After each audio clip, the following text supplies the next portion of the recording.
Bonjour, je m'appelle Vincent Van Horn. Je suis le distillateur en chef ici et copropriétaire de Distillerie de la Chaufferie.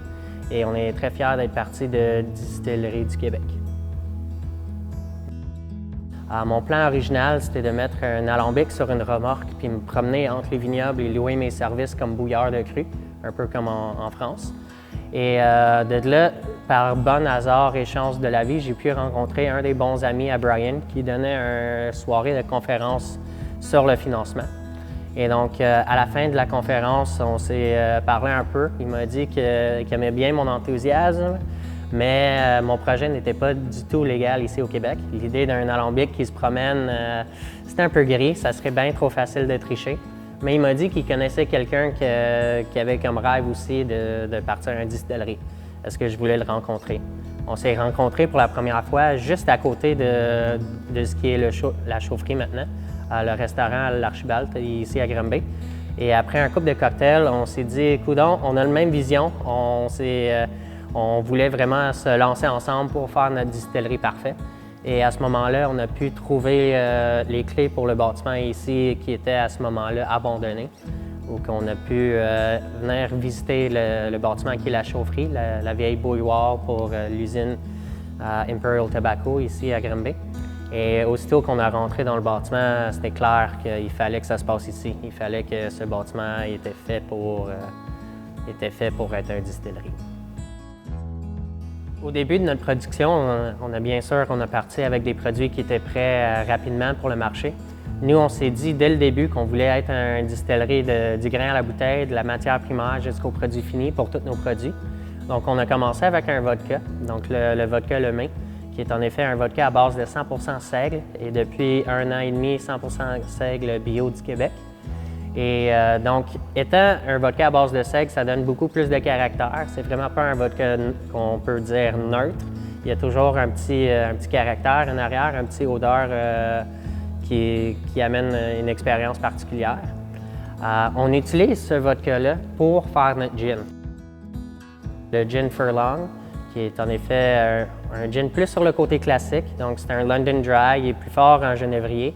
Mais on a quand même 13 aromates pour donner une belle complexité. Donc, dépendant comment tu vas l'utiliser, il y a différents arômes qui vont ressortir plus que d'autres.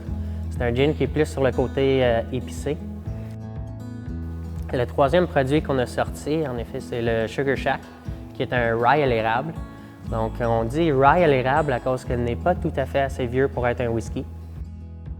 Que je prends un peu une tradition du monde du rhum, où on va prendre notre jeune whisky puis on va l'adoucir avec un peu de sirop d'érable. J'aime l'introduire au monde un peu comme un whisky pour débutants. Donc, il est quand même à 40 % et il y a quand même beaucoup les mêmes saveurs d'un whisky. Il y a beaucoup de présence, mais étant un jeune whisky, il serait plus sur le côté un peu plus rough. Et donc, on vient adoucir ça avec le sirop d'érable et les deux, ils se marient très bien ensemble. Nous, ici à la distillerie, on est particulièrement fiers qu'on a parti du grain à la bouteille pour tout ce qu'on fait. On n'a jamais acheté d'alcool d'ailleurs pour faire nos produits. C'est particulièrement difficile à faire ça ici au Québec avec la structure du SAQ et l'économie autour des alcools forts. Donc, on savait que c'était pour être plus dur de prendre ce chemin-là, mais on est particulièrement fiers qu'on peut dire aujourd'hui qu'on n'a jamais rentré d'alcool de différentes usines pour faire nos produits ici à la chaufferie. Et on est aussi particulièrement fiers des connexions qu'on est capable de créer avec les agriculteurs tout autour de nous.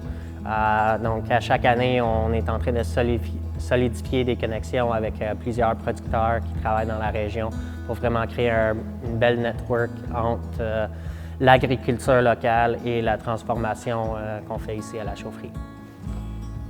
Moi, étant quelqu'un qui vient du monde du vin, je suis habitué de travailler en grand lot. C'est la saison des prunes, bien, on va transformer beaucoup de prunes. C'est la saison des pommes, bien, on va transformer le plus de pommes possible. Puis, durant l'hiver, le céréal il est très disponible, donc on va travailler le céréal à ce moment-là. Donc, vraiment, la flexibilité dans notre production nous amène une belle diversité de produits. Et c'est ça qui nous sépare un peu des autres distilleries. Notre rêve à long terme, c'est de devenir ce que le rôle traditionnel d'une distillerie dans une communauté, dans une région. Donc, de vraiment, cette année, il y a plus de déclassés, on va les prendre, on va les donner un plus-value. De vraiment rentrer, on est bien situé au centre-ville ici à Granby, donc vraiment rentrer comme un pilier de la communauté ici à Granby aussi.